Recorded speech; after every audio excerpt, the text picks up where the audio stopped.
8 seconds to 7 o'clock in the East. Polls closing as I speak in 5 states, and we're now ready for our first results in the Senate. We'll start with Kentucky.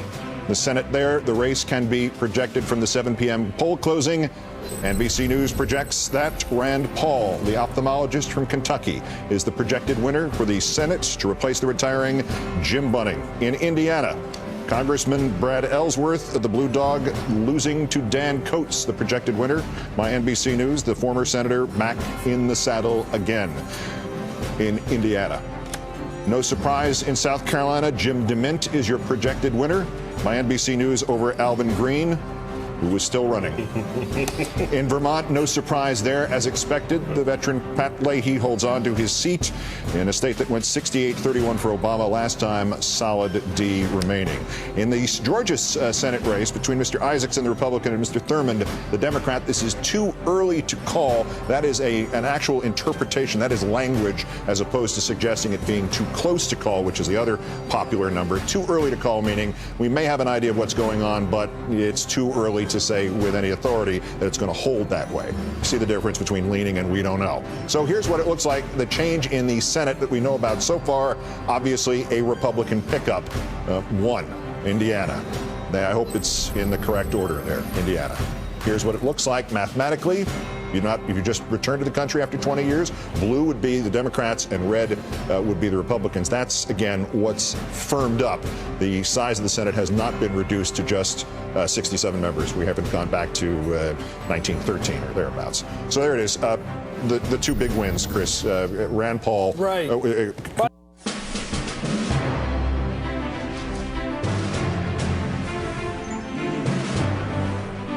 Indeed, the 7:30 Eastern Time poll closings, as represented by the wonderful map of North Carolina, Ohio, and West Virginia, 5 seconds hence. And we have some information, at least, if not necessarily calls, from the 3 key races there in the Senate in each of them. And starting in West Virginia, it is too early to call between Governor Joe Manchin and the Republican and Tea Party candidate John Racy. We are, again, too early to call. Ohio, not the case. To replace the retiring Senator Voinovich, NBC News projects Rob Portman, the former Bush budget director, will in fact take that seat and retain it for the Republicans. The North Carolina Senate race, Mr. Burr seeking another term in office there. This one is also too early to call, but Mr. Burr leads in that case. And from 7 o'clock still considered too early to close. At the 7 o'clock, too early to call, rather, from the 7 o'clock close between Senator Isaacson and the Democratic challenger Michael Thurmond. So still half an hour into poll closing time. The pickup in the Senate is 1. We could call this the swing, I suppose, as Indiana goes back to the Republicans via Mr. Coates taking over from Mr. Bayh. And that then is the picture of the Senate with the remaining seats not represented, the ones still available in our night of 37 different Senate elections around the nation. Of particular interest among the many governor's races, also 37 in number, too close to call in Ohio. Not too early, but too close between the incumbent governor, Ted Strickland, the Democrat, and the Republican and Fox News challenger, John Kasich. Well, he had a show on Fox News. Let's call it what it is. If you ran for well, no, that's a bad...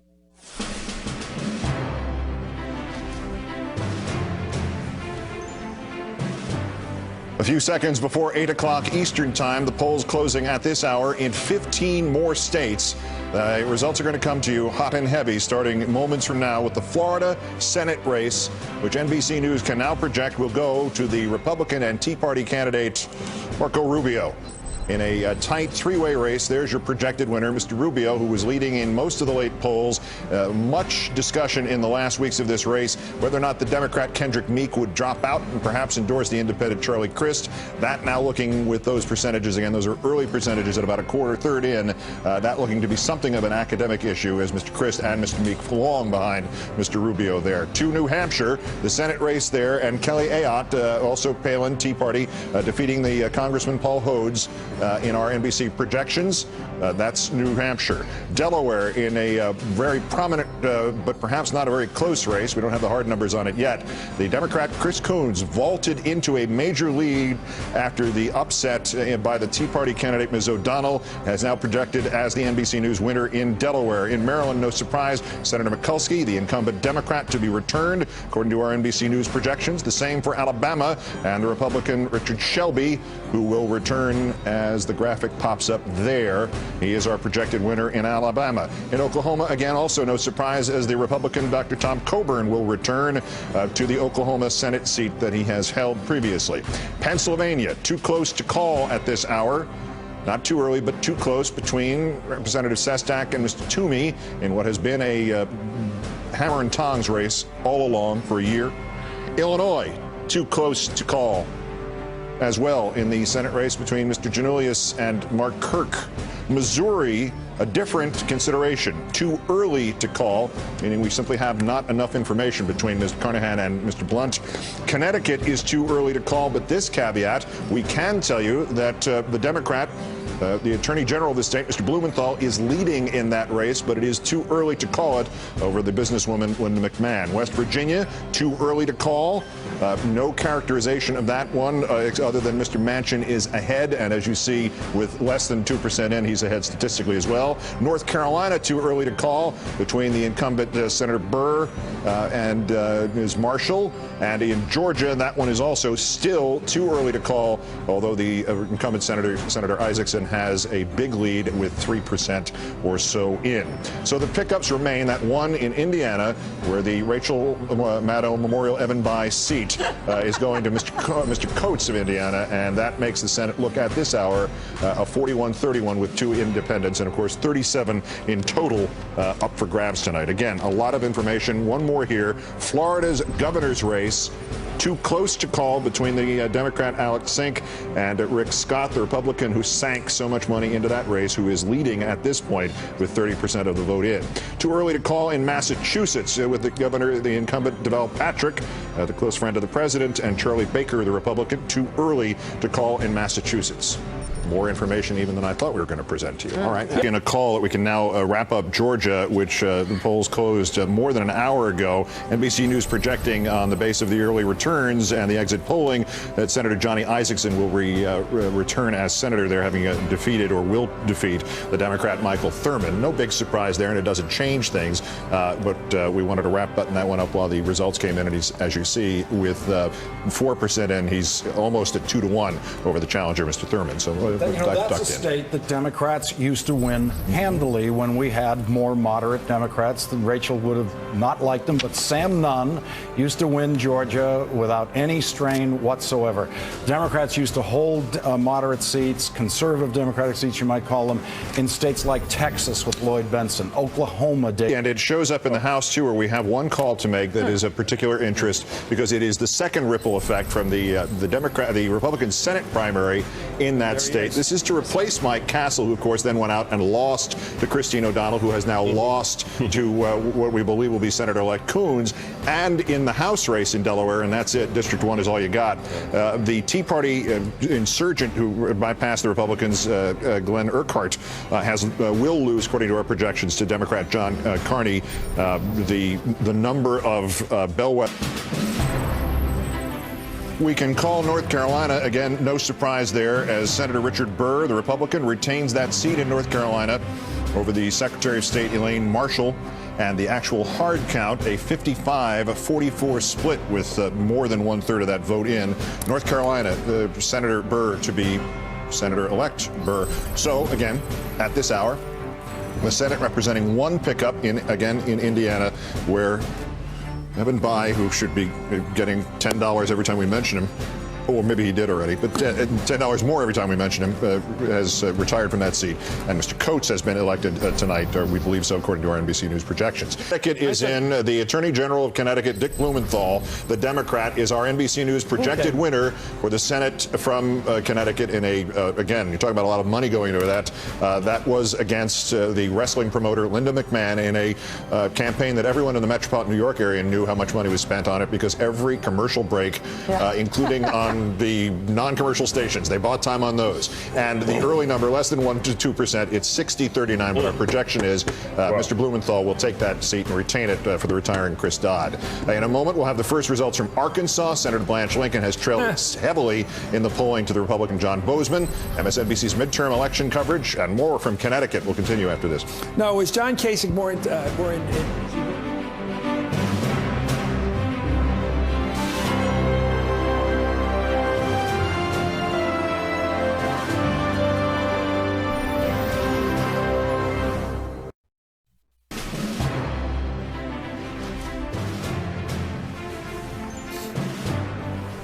Not a lot of 8:30 p.m. poll closings, but the one that represented on your map stands out in gold. Arkansas, site of essentially a morality play, I guess, for the state of Arkansas, the Democratic Party, the unions, everybody else. And as of this hour, NBC News can project the outcome of the Arkansas Senate race based on the early results that John Bozeman, the Republican, will defeat the incumbent Senator Blanche Lincoln by a margin yet to be determined. So that's 2 Senate gains for the Republicans. Meanwhile, as we told you before the break, we were also projecting the Senate in Connecticut, where to replace the retiring Chris Dodd, the state Attorney General Richard Blumenthal has or will defeat Linda McMahon, his Republican opponent, in a hard-fought, I hate to use the term wrestling kind of match, but there it is. All right, so to this hour, Republicans with 2 gains in the Senate. The margin for them to take over would require more than that, to a total of 10, and that is still considered unlikely in the overall polling, although we have no new information to tell you that about that or to confirm that tonight. However, on the subject of Arkansas, Ed Schultz, the host of the Ed Schultz, interrupting you to declare a winner in West Virginia. Governor Joe Manchin, according to NBC News, is the projected victor in a very important, pivotal Senate race for the Democrats. Joe Manchin, who tacked right through much of the campaign against a lot of money spent on behalf of and by his Republican opponent, John Racy, who received in grants, his companies received in grants from the state of West Virginia in the last 10 years, and contracts, $32 million just from the state of West Virginia. That's how healed he was in this. We'll take over that seat in West Virginia. It remains in Democratic hands, as you see the swing of 2 in the Senate, having the results that we have so far, principally, again, Indiana, the first of those tonight. And your rhetoric is different at home. The people figure that out. And I think you're seeing a lot of that happening around the country tonight. What single result do you think the American people will feel literally? Republicans get a scalp that they sought. We now have a projection out of the Florida 8th District. The winner there is Daniel Webster, a challenging Tea Party Republican, and the loser there would be Congressman Alan Grayson, with 2/3 of the vote in, a handy victory. The House resources that were available to the Republicans were spent heavily in this district. Grayson was one of the top 5 or 10 targets, certainly among incumbent Democrats, and that one will sting for the Democratic Party. Alan Grayson certainly one.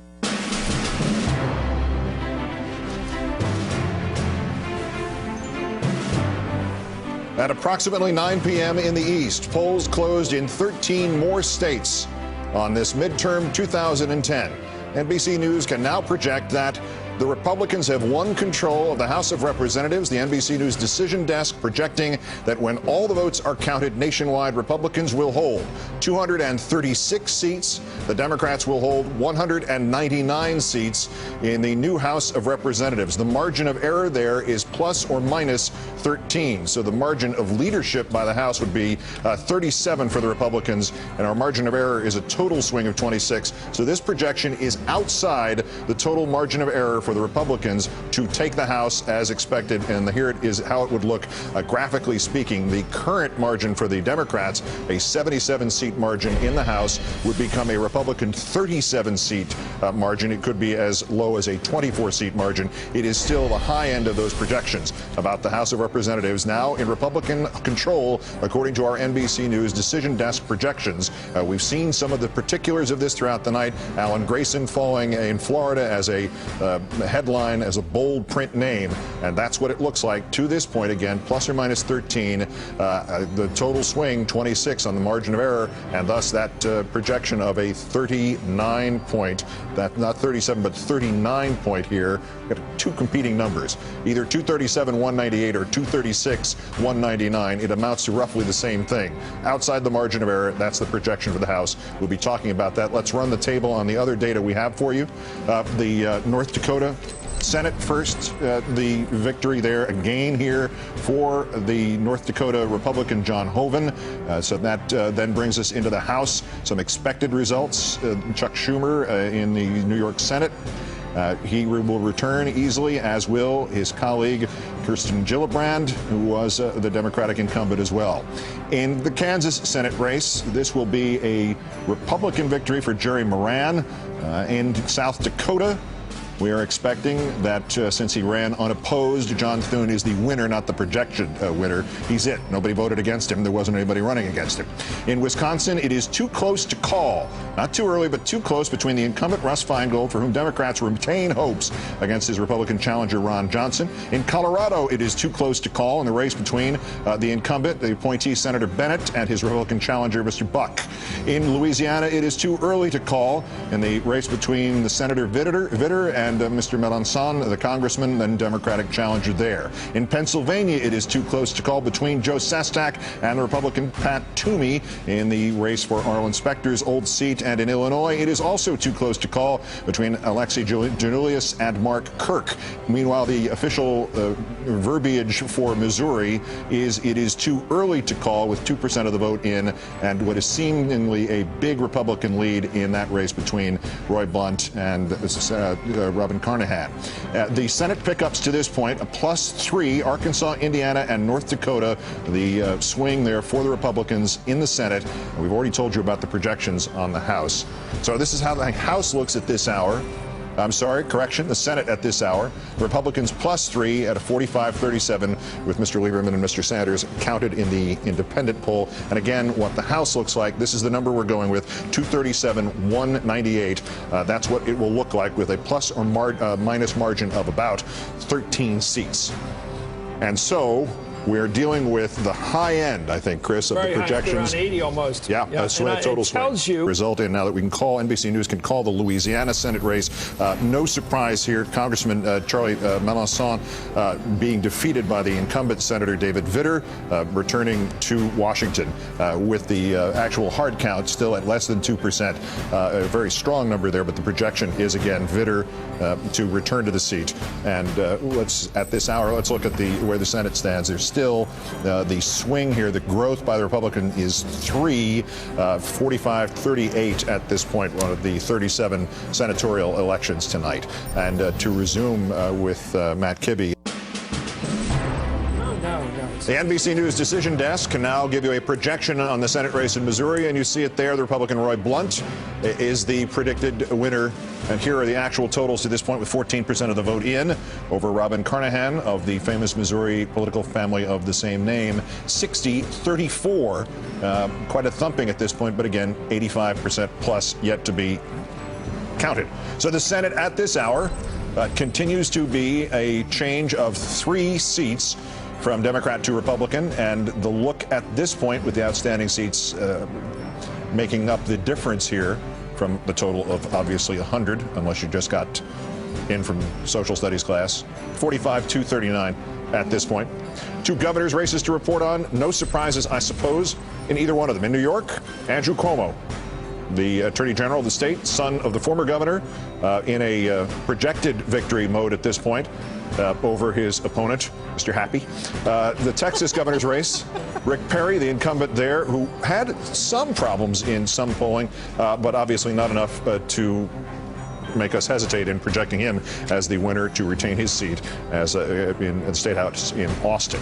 We spoke of the Missouri Senate seat. Let's now talk to Hall out of Massachusetts and the governor's race there, which was too early previously, and now we can project that the Democratic governor of the state of Massachusetts of the Commonwealth has been reelected, Deval Patrick, with a hard count of 50-41, with well over the midpoint. So this was thought to be fairly close, but it is. That's big. Yep, exactly. Senator, you summed it up for me. It's big.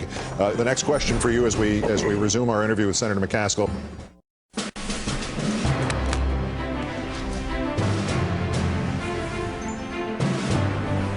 At 10 p.m. in the East, polls closed in 6 more states. Let's get our results. First in the Senate, NBC News can now project, in no surprise, in Arizona, the return of Senator John McCain to the United States Senate.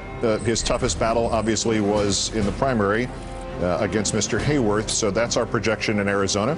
The decision desk says in Iowa, survey says, Chuck Grassley will return. No surprise there either.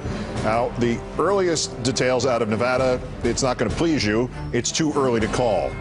It could be too early to call several hours or perhaps days from now. And the same for Utah, where there is a similar, although smaller scale race to the one in Nevada with Mike Lee. Pennsylvania, meanwhile, has moved into the too close to call category, still with half the vote in, and the leadership there by Joe Sestak by about 20,000 votes. In Illinois, the Senate race there between Mr. Kirk and Mr. Janulius, also too close to call with nearly half the vote in and a difference of 88,000. Wisconsin, Democrats still holding out hope for Russ Feingold, but at 12% of the vote, the difference is already 49,000 for the challenger Ron Johnson, the Republican. In Colorado, also too close to call between the incumbent Michael Bennet, who does have a 50,000 vote margin over the Republican and Tea Party candidate Ken Buck, with a quarter of the vote in. There have been 3 GOP pickups in the Senate. They have been on the table since quite early in the evening. Arkansas, Indiana, and North Dakota, none of them surprises. Thus, the Senate at this hour still looks predominantly Democratic, with a pickup of 3 and a 4 margin, with the rest yet to be determined. The House number, the model keeps changing.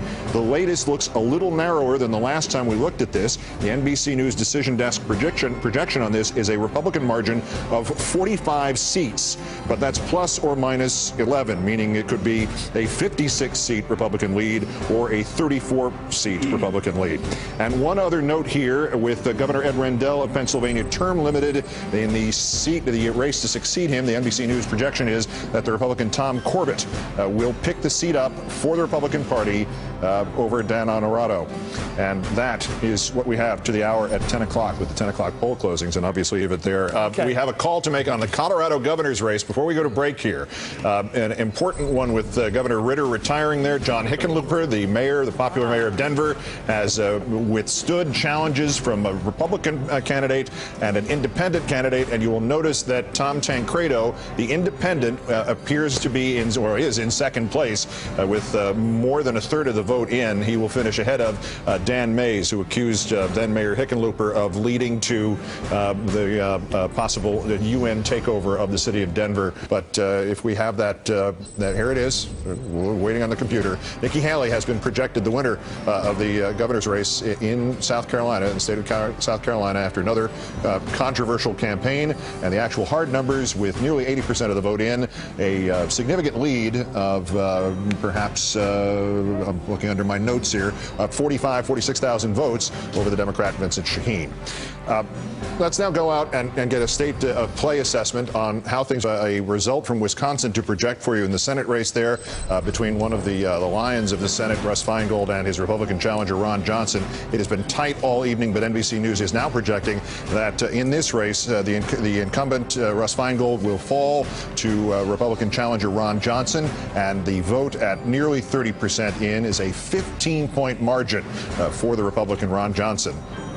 And here is now the increased number of pickups for the Republicans in the Senate, 4 to this point.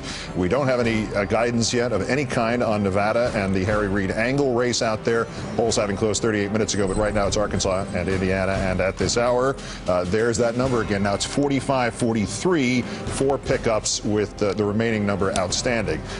This is not good news for the Democrats, and it's particularly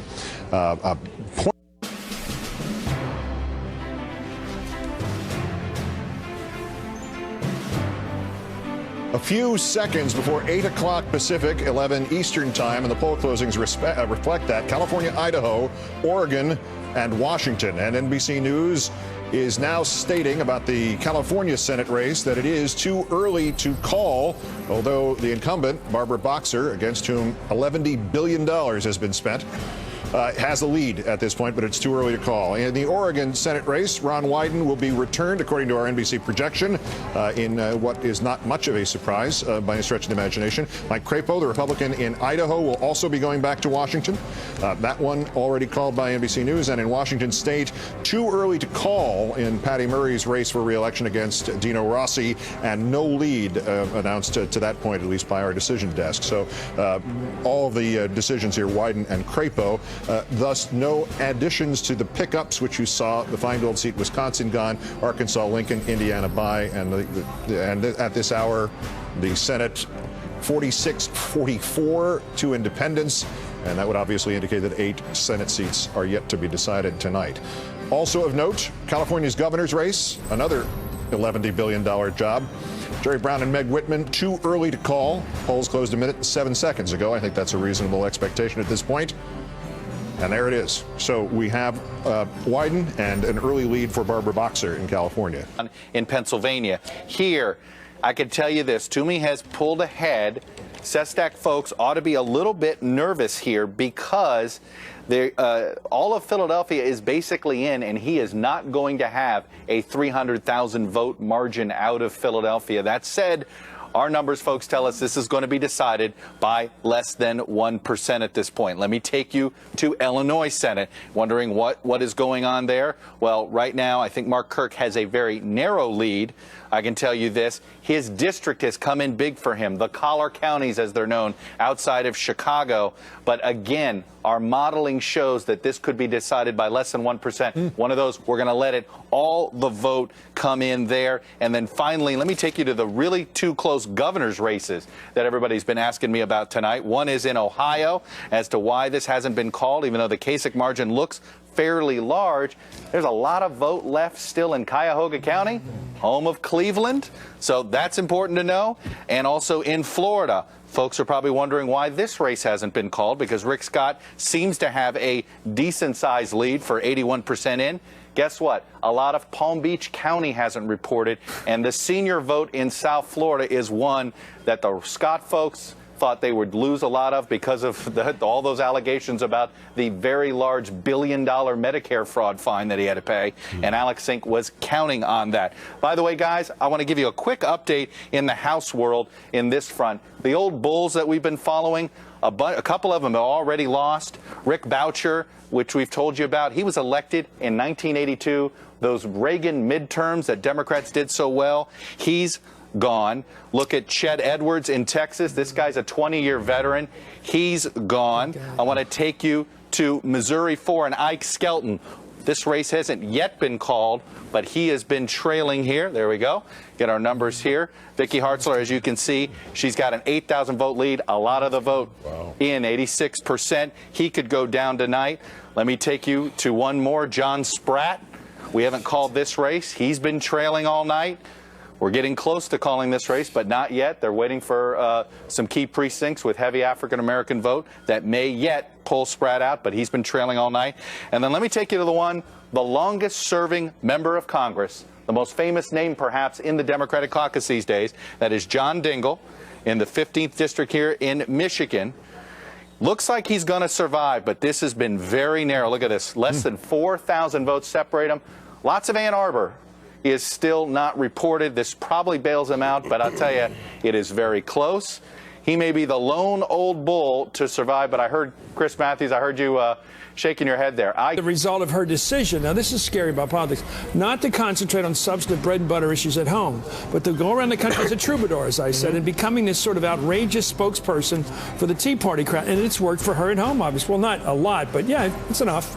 Michelle Bachmann, of She'll course. be there for a while. I want to know if she's going to keep talking about re-education camps and internment camps and a one-world currency. There's rumors that she's going to try for Mike Pence's leadership seat if Pence does not keep that seat for other reasons because he's got other ambitions. If she tries for it, does she keep talking about a one-world currency? Oh, no, she'll be talking about debt-ceiling legislation. Oh, please. The California Senate race, where NBC News' decision desk, Dr. Freud, predicts the outcome of this race and forecasts it for Barbara Boxer, the incumbent in the really a lot of money was spent on this campaign for the Senate seat in California that has been hers and is hers once again. And at 1/5 of the vote, she has already a 135,000 margin over the challenger, Carly Fiorina. So the California Senate retained by the Democrats. Looking at the performance of Carly Fiorina and Meg Whitman, it's remarkable. They're so identified with the John McCain campaign, and just neither of their candidacies going anywhere. And that pretty much eliminates any chance for the Republicans to take the Senate as well. Well, that's Arnold Schwarzenegger. Arnold Schwarzenegger just elected Democratic. He did. He did. California voted on someone who'd never done this before. It created a disaster. Arnold Schwarzenegger is so unpopular now in California. Gray Davis, the person he beat in the recall, polls more popularly than Arnold Schwarzenegger. And Californians voted for people who know how to do this and against Arnold Schwarzenegger. The ad that Jerry Brown put up against Meg Whitman that just contrasted Schwarzenegger's words with her words, the exact same phrases, was.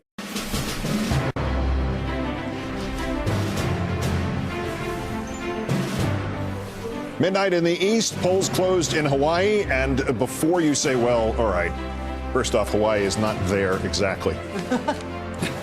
Also, it's much bigger tonight in terms of the Democrats and the Senate, because let's look at our NBC News projection for the state of Hawaii, which has existed since 1959, and this man has represented it in the Senate since 1962 and will continue to do so, the World War II veteran, Daniel Inouye.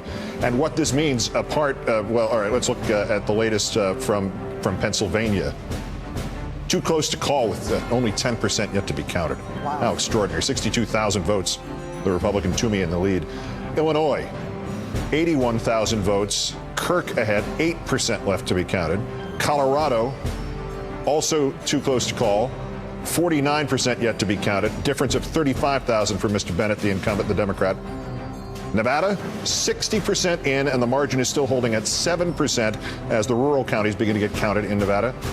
Washington State, too early to call, 2-point lead with more than half in for the incumbent, Senator Patty Murray, against the Dino Rossi's challenge on the part of the Republican Party. The pickups for the Republicans become less important now than what Inouye's reelection means, because there are 4 Senate pickups for the Republicans, plus Inouye's victory. Let's do that.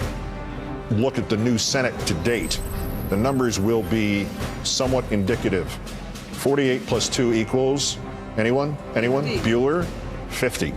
So the Senate, presuming Joe Lieberman does not declare himself a Republican or decides not to continue to caucus with the Democrats, and we know Bernie Sanders, the independent from Vermont, will not do that. What Inouye's victory, or the declaration of it, our projection of it, means is that it is certain that Democratic control, at least nominally, will continue through tonight or some declaration by Mr. Lieberman. And if the Democrats prevail in Pennsylvania or Washington or Colorado or Alaska, they will have 49 firm seats, plus Sanders, plus Lieberman. So Hawaii, small state on the map, big state in terms of control of the Senate at this hour. Any prospects? Correction for the Republicans. Let's do that. Let's do that right now. The Senate in Illinois, it was trending into 90 and plus% in terms of the vote on the board, and now NBC News can project Mark Kirk, the Republican, has defeated his young Democratic challenger, Alexei Janulius.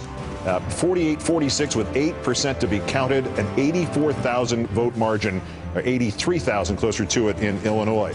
So the new Senate at this hour, there have been 5 Republican pickups.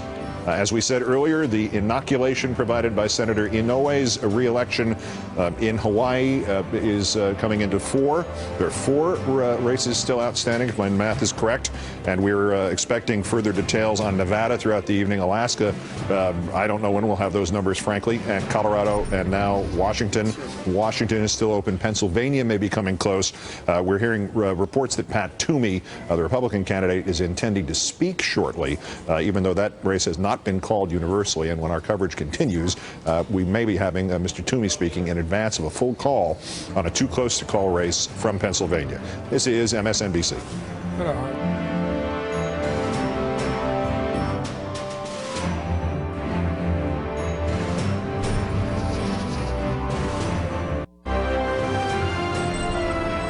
The Republicans have picked up another Senate seat. NBC News can project, governor seat, can project that John Kasich is the winner in Ohio.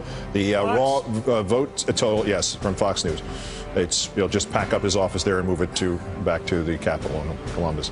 49% of the vote, with 15% yet to be counted over the incumbent Democrat Ted Strickland. Meanwhile, in the Pennsylvania race, Associated Press has called it for Pat Toomey, although we have it still as too close to call. 74,000 the difference, with 10% of the vote yet to go. Mr. Toomey is speaking right now, having claimed earlier in the speech that Joe Sestak had called him to concede. Let's join Mr. Toomey already. One of those envelopes Senator-elect Toomey opened was enclosed in it a Chamber of Commerce check for $1.7 million. It was not all $3 at a time. Just to mention that. It was very sweet and heartwarming, though. Yeah, here's $1.7 million from the U.S. Chamber of Commerce on this. He didn't get it, obviously. It went to advertising during it. Joe Sestak, the Democratic nominee, the Republican, the representative, is speaking, as we understand it, his concession speech in progress. Let's join that in a close-fought race in Pennsylvania. Here is Joe Sestak. Thank them enough, and the rest of, and my mom, and politics in South Carolina, because that used to be the party, after Lincoln and everything, and it kind of lost its way in terms of African Americans. And now 70% of the vote in the rural counties are beginning to report, and Harry Reid is maintaining still a 6 percentage point lead over Sharon Angle, the Tea Party Republican, challenging him, the Senate Democratic leader. It's not comfortable. It's too early to call. It's 6% with only 30% left to come in. That would have to be an awful lot on the 30% to come in to change that. Too early to call also in Washington. Patty Murray clinging to a 2-point lead with 46% yet to be counted in the state of Washington. And in the Colorado Senate, where if you were with us before the break, you heard Chuck Todd explaining what has not been counted and why the Ken Buck trailing Michael Bennet by 10,000 votes may not be as big as it will be. The suburban counties, a lot of suburban counties still to be counted in Colorado. So those are the three. In Alaska, of course, we don't know yet anything, have nothing at this point. The 48 Democrats firm, plus the 2 independents, Sanders and Lieberman, gives the Democrats nominal control, maintenance of the House, and one more victory in one of those 4 outstanding races, like in Nevada, where NBC News is now projecting Harry Reid will hold on to his Senate seat and defeat Sharon Angle, the perhaps embodiment of the Tea Party. That's a governor's race also in Brian Sandoval, the Republican. We have that. Is the Harry Reid data is correct. We just don't have the crowd. Here it comes. All right.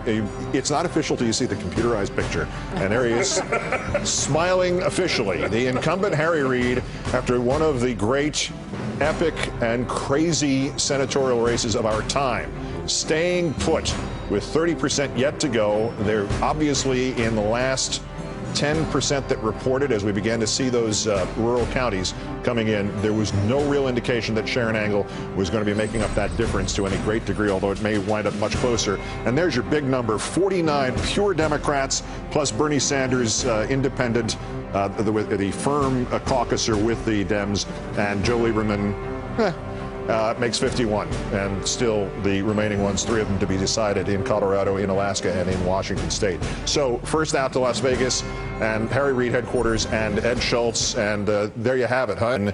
In the state of California, the polling is in, and our projection is that Jerry Brown will return to the State House in Sacramento in a gain for the Democrats from Arnold Schwarzenegger. I don't know if he'd classify himself as a Republican right now after some of his speeches, but with 28% of the vote in, the hard numbers over Meg Whitman, 4%. Hard to say where this one has been decided. There were so many different elements in this, but obviously a campaign in which the Republican comes out and waxes nostalgic about the day she moved in and how wonderful California was when she moved in there 30 years ago, when the man she's running against was governor the first time.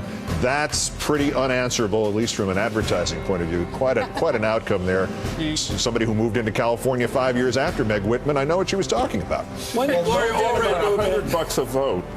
Yes. More than $100 a vote there. But she also created a lot of jobs. I mean, you spend that many millions of dollars. Some campaign consultants are much better.